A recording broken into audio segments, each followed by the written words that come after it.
12 факторов, почему башкиры должны обрести независимость.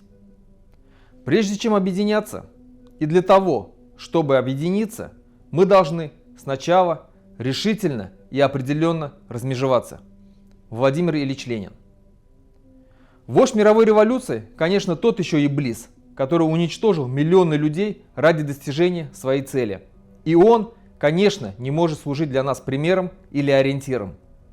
Но мы можем использовать его наработки, опыт и реальные результаты для того, чтобы самим прийти к власти в республике и привести ее к независимости.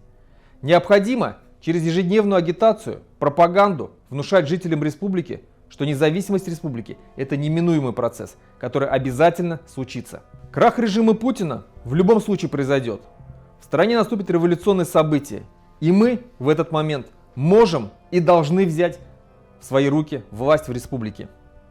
В первую очередь нам необходимо агитировать башкир как основной автохтонно республикообразующий народ, который является хозяином на своей земле.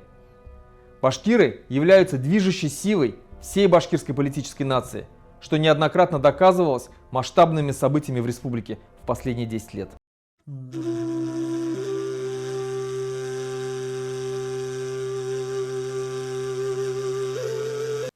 Необходимо постоянно упоминать о том, что башкиры имеют свое неотъемлемое право на самоопределение согласно Декларации Организации Объединенных Наций о правах коренных народов, статья 3, согласно Декларации о принципах международного права, где говорится, что суверенитет и равноправие народов понимаются как их равное и свободное право вступать в те или иные государства, объединяться с ними, а также создавать собственные суверенные государства и самостоятельно определять их форму. В Международном пакте об экономических, социальных и культурных правах и Международном пакте о гражданских и политических правах от 16 декабря 1966 года закреплено: все народы имеют право на самоопределение. В силу этого права они свободно устанавливают свой политический статус и свободно обеспечивают свое экономическое, социальное и культурное развитие.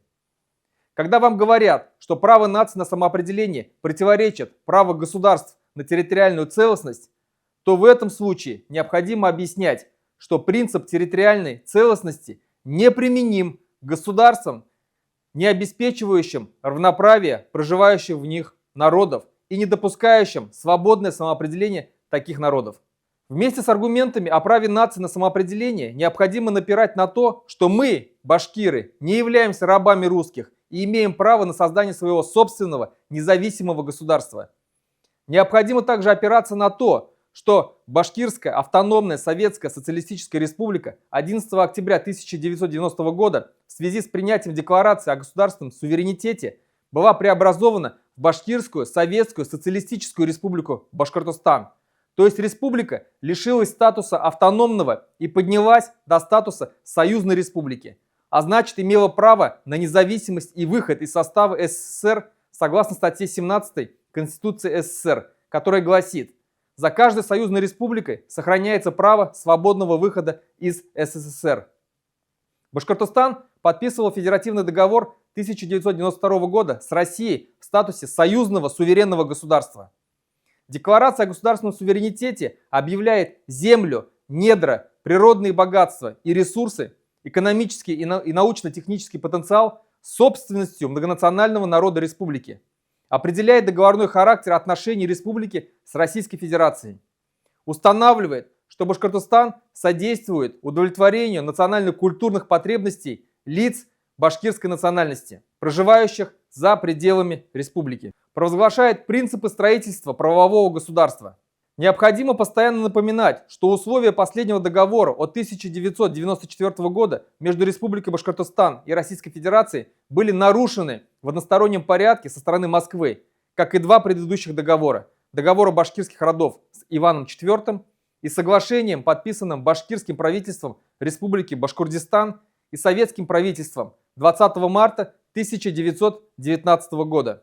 То есть Москва нас постоянно обманывала, и мы не должны больше ей верить и подписывать очередной 4-й договор.